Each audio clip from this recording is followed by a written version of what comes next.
వచ్చింది. దేవుని బిడ్డలారా, దేవుడు ఎంతో అందాన్ని ఇచ్చి ఆశీర్వాదాన్ని ఇచ్చి దేవుడు ఒక మంచి స్థితిలో పెడితే దేవుని బిడ్డలారా అసలు ఏది లోటు లేకుండా ఆదాము హవ్వలు కూడా నమ్మక ద్రోహం చేసిన వారే దేవుని బిడ్డ. ఆ ఏదేను వనంలో పెట్టి మీకు ఏది కావాలంటే అది తినండి అని చెప్పాడు. దేనికి లోటు లేదు, కష్టం లేదు, ప్రయాస లేదు.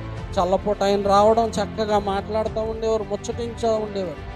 ఇలాంటి సమయంలో ఈ చెడ్డ మాటలు ఎక్కించే వాళ్ళు వస్తారు కదా దేవుని బిడ్డలారా, ఆ ఎక్కించేవాడిలాగా ఈ సాతానుడు వచ్చి ఏం చెప్తున్నాడు, దేవుడు మంచోడు కాదు, మీరు కూడా దేవుడిలాగా అయిపోతారని మిమ్మల్ని తినొద్దన్నాడు. ఒకసారి తిని చూడండి, మీరు నిజంగా దేవుని వలె దేవదూతల వలె అయిపోతారు అనేలోపు దేవుని బిడ్డలారా అన్ని ఇచ్చిన వాడిని మర్చిపోయారు. దేవుని బిడ్డలారా వెయిట్ ఎవరికి ఇచ్చేశారు, ఎవరి మాట విన్నారు, ఎవరి పక్షానికి వెళ్ళిపోయారంటే దేవుని బిడ్డలారా సాతాను పక్షానికి వెళ్ళిపోయి దేవునికి నిజంగా నమ్మక ద్రోహం